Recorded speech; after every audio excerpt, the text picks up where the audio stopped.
जय हिंद साथियों, physical education world में आपका स्वागत है। सभी टीजीटी पीजीटी एग्जाम्स की तैयारी को बेहतर तरीके से करने के लिए आप हमसे जुड़ सकते हैं। साथियों, आज की क्लास में हम लोग केवीएस टीजीटी का पेपर जो 2023 में आयोजित हुआ था, उसके प्रश्नों को हम लोग डिस्कस करेंगे। आज की क्लास बहुत ही इम्पोर्टेंट है दोस्तों, वीडियो में अंत तक बने रहें। आइए चलते हैं दोस्तों, अपनी क्लास को हम लोग स्टार्ट कर लेते हैं। क्वेश्चन नंबर 81, ओलंपिक ध्वज में 5 छल्ले किसे प्रदर्शित करते हैं? सही जवाब ऑप्शन सी हो जाएगा। ओलंपिक में जो 5 छल्ले होते हैं ये महाद्वीपों को प्रदर्शित करते हैं। दोस्तों, ये छल्ले जो होते हैं डब्लू के आकार में होते हैं और आपस में ये जुड़े भी होते हैं। इस तरीके से ये आपस में कनेक्ट होते हैं। ये डब्लू जैसा बन रहा होता है, मतलब ये वर्ड से रिलेटेड हैं। साथियों, इनका कलर हम लोग जान लेते हैं। पहला नीला होता है, दूसरा पीला होता है, तीसरा काला, चौथा हरा और पांचवा लाल रंग का होता है। अगला प्रश्न, Lakshmibai college of physical education कहाँ स्थित है? सही जवाब ऑप्शन सी है। दोस्तों, ये ग्वालियर में स्थित है और इसकी स्थापना 1957 में हुई थी। अगले प्रश्न में सूचियों का मिलान करना है। आइए दोस्तों, मिलान कर लेते हैं। ईरानी ट्रॉफी क्रिकेट से संबंधित है। ग्रैंड स्लैम जो टूर्नामेंट होते हैं ये टेनिस में होते हैं। बीसी राय ट्रॉफी फुटबॉल में खेली जाती है। योनेक्स कप बैडमिंटन से संबंधित है। तो हमारा दोस्तों सही जवाब ऑप्शन सी बन रहा है।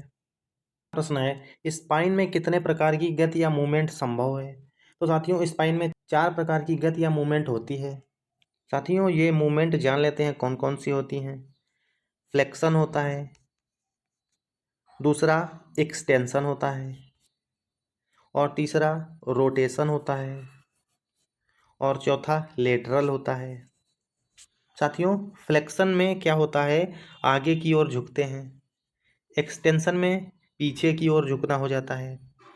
रोटेशन आपको पता ही होगा, घुमाव के लिए। और लेटरल का मतलब होता है एक ओर झुकना, मतलब लेफ्ट या राइट साइड में अपनी कमर को झुकाना लेटरल कहलाता है। तो साथियों, उम्मीद करता हूँ आपको स्पाइन के चारों मूवमेंट समझ में आ गए होंगे। अगला प्रश्न, फुटबॉल के खेल में गोल पोस्ट की ऊंचाई कितनी होती है? तो दोस्तों, सही जवाब ऑप्शन डी हो जाएगा। साथियों, जान लेते हैं फुटबॉल के गोल पोस्ट के बारे में। फुटबॉल का गोल पोस्ट फुटबॉल के गोल पोस्ट की लंबाई और चौड़ाई 7.32 इंटू 2.44 मीटर्स होती है। अगर यही दोस्तों ऊंचाई और लंबाई जो है फिट में जाननी हो तो 24 इंटू 8 फीट होती है। साथियों, आपको समझ में आ गया होगा, फुटबॉल का गोल पोस्ट 7.32 गुणे 2.44 मीटर लंबा चौड़ा होता है। क्वेश्चन नंबर 86, बोलने में श्वसन क्रिया का कौन सा भाग जिम्मेदार है? सही जवाब ऑप्शन सी हो जाएगा। लैरिंक्स से बोलने का काम किया जाता है। दोस्तों, इसे कंठ भी कहते हैं। कंठ हमारा आवाज़ पैदा करने में मदद करता है और ये गले में स्थित होता है। साथियों, फेरिंग्स को जान लेते हैं। फेरिंग्स ये श्वसन क्रिया करने में हेल्प करती है। ट्रैकिया का क्या काम है दोस्तों? तो ट्रैकिया एक लंबी सी नली होती है। इसका मुख्य कार्य क्या होता है, ये हवा को फेफड़े में ले जाती है। क्वेश्चन नंबर 87, शारीरिक शिक्षा के निम्नलिखित पाठ्यक्रमों को उनके आरंभ होने के क्रम में काल क्रमानुसार व्यवस्थित करें। तो साथियों, इन चारों ऑप्शन में सबसे पहले डीपीएड स्टार्ट हुआ था, इसके बाद बीपीई आया, फिर हमारा बीपीएड कार्यक्रम स्टार्ट हुआ। तो साथियों, सही जवाब ऑप्शन ए हमारा हो जाएगा। क्वेश्चन नंबर 88, भारतीय खेल प्राधिकरण की स्थापना कब हुई? सही जवाब ऑप्शन सी है। भारतीय खेल प्राधिकरण मतलब स्पोर्ट्स अथॉरिटी ऑफ इंडिया, इसकी स्थापना 25 जनवरी 1984 को हुई। क्वेश्चन नंबर 89, शारीरिक शिक्षा का ध्येय है? साथियों, शारीरिक शिक्षा का उद्देश्य जो है मनुष्य का सर्वांगीण विकास करना है। ऑप्शन सी हमारा सही जवाब हो जाएगा। क्वेश्चन नंबर 90, ओलंपिक खेलों में ओलंपिक शुभंकर की प्रथा कब शुरू हुई? राइट आंसर ऑप्शन सी है, मैक्सिको ओलंपिक 1968 में चालू हुई। साथियों, इस ओलंपिक में शुभंकर क्या था? दोस्तों, शुभंकर का नाम चकमूल जगुआर था। ये एक पिंक चॉकलेट थी। क्वेश्चन नंबर 91, शारीरिक शिक्षा को लोकप्रिय बनाने हेतु सबसे आवश्यक कार्य क्या है? ऑप्शन ए सही जवाब हो जाएगी। समाज की जागरूकता। कहने का मतलब ये है, अगर समाज जागरूक हो जाएगा तो शारीरिक शिक्षा की तरफ उसका मन आएगा और वो उसमें भाग लेगा। क्वेश्चन नंबर 92, लंबी दूरी की दौड़ में धावकों द्वारा पूरे किए गए चक्रों का रिकॉर्ड कौन रखता है? ऑप्शन डी सही जवाब हो जाएगा, लैप स्कोरर ये काम करता है। साथियों, लैप स्कोरर क्या होता है? जैसे एक स्टॉप वॉच होती है मोबाइल में, आप लोगों ने देखा होगा। स्टॉप वॉच कैसे कार्य में लाई जाती है, इसका थोड़ा सा समझ लेते हैं। साथियों, रेस स्टार्ट होती है, मान लीजिए 4 प्लेयर्स हैं। रेस स्टार्ट होते ही स्टॉप वॉच स्टार्ट कर दी गई। उसके बाद एंड लाइन पर जैसे ही एक प्लेयर पहुंचा, उसी समय स्टॉप वॉच में एक जो लैप का ऑप्शन होता है, लैप स्कोरर ने दबाया। तो एक बार दबाते ही एक टाइम नोट हो गया, मतलब पहले प्लेयर का टाइम नोट हो गया। इसके बाद दूसरा प्लेयर जैसे ही लाइन क्रॉस किया, लैप स्कोरर ने दोबारा से स्टॉप वॉच का लैप बटन दबाया। अब दूसरे प्लेयर का टाइम नोट हो गया। ऐसे ही तीसरा आया, तब उसने तीसरी बार में लैप का बटन दबाया। तीसरे प्लेयर का टाइम नोट हो गया। फिर चौथा प्लेयर आया, फिर से लैप स्कोरर ने लैप का बटन दबाया। चौथे प्लेयर का टाइम नोट हो गया। अब अंत में क्या होता है, इन चारों प्लेयर्स के नाम लिख दिए गए और स्टॉप वॉच में देखा गया पहला, दूसरा, तीसरा टाइम, जो मिनट, सेकंड और माइक्रो सेकंड में डिनोट होता है, उसी को इन प्लेयर्स के सामने लिख दिया गया। तो साथियों, आपको समझ में आ चुका होगा कि लैप स्कोरर किस तरह से काम करता है, स्टॉप वॉच को किस तरह से प्रयोग करता है।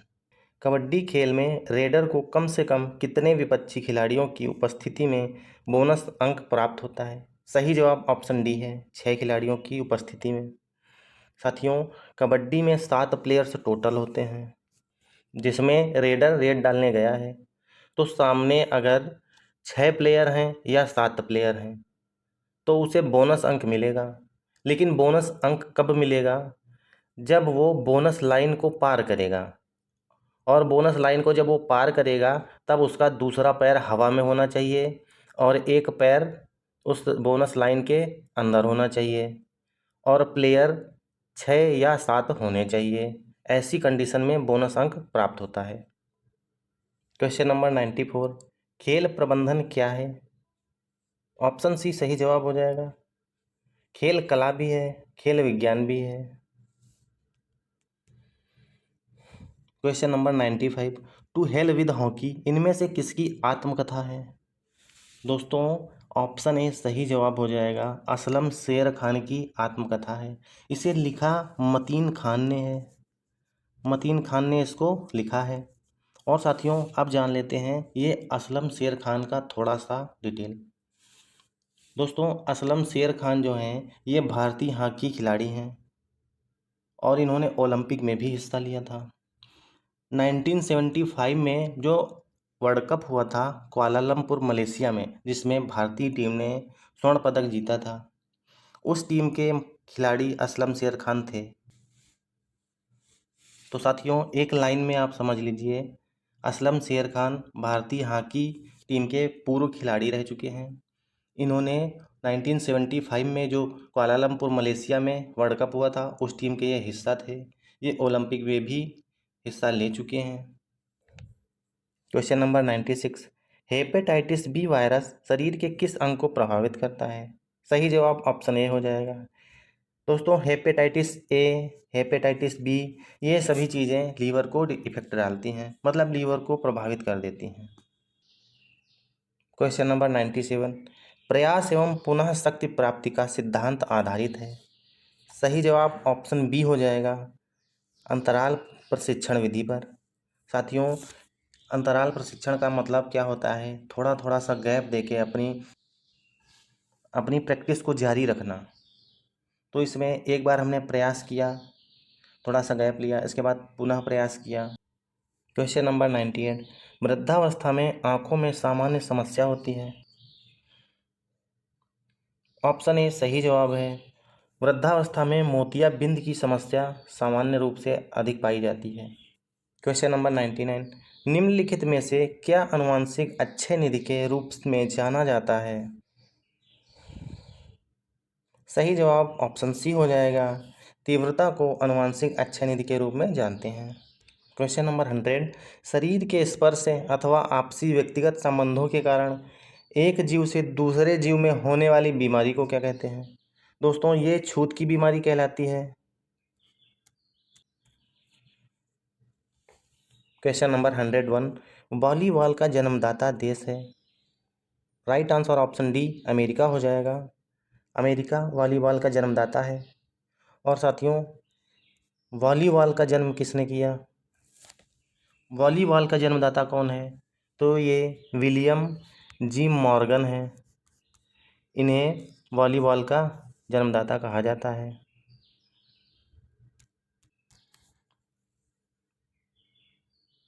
क्वेश्चन नंबर 102, कौन सी अध्यापन पद्धति शारीरिक शिक्षा में सर्वश्रेष्ठ मानी जाती है?